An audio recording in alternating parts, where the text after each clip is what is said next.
ہم کریں گے ہر مظلوم کی حمایت۔ السلام علیکم، میں ہوں حرین فاطمہ اور آپ دیکھ رہے ہیں حمایتی نیوز HD چینل۔ نظر ڈالتے ہیں آج کی اہم خبروں پر۔ سعودی حکام نے حج پرمٹ کے بغیر مکہ آنے والے 1,53,000 افراد کو واپس بھجوا دیا۔ مکہ میں حج سیکیورٹی فورسز کے کمانڈرز کی جانب سے حج کے دوران سیکیورٹی کے انتظامات سے متعلق بریفنگ دی گئی۔ بریفنگ وزارت داخلہ کے مرکزی دفتر میں دی گئی۔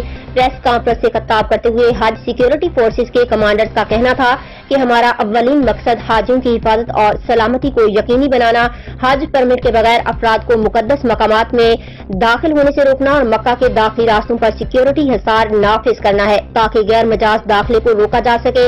ان کا کہنا تھا کہ حج اور حاجیوں کی سیکیورٹی ایک ریڈ لائن ہے۔ قوانین کی خلاف ورزی کرنے والی 97,000 سے زائد گاڑیوں کو واپس بھیج دیا گیا۔ اس کے علاوہ وزٹ ویزا رکھنے والوں میں سے حج قوانین کی خلاف ورزیوں پر 1,53,000 سے زائد افراد کو واپس بھیج دیا۔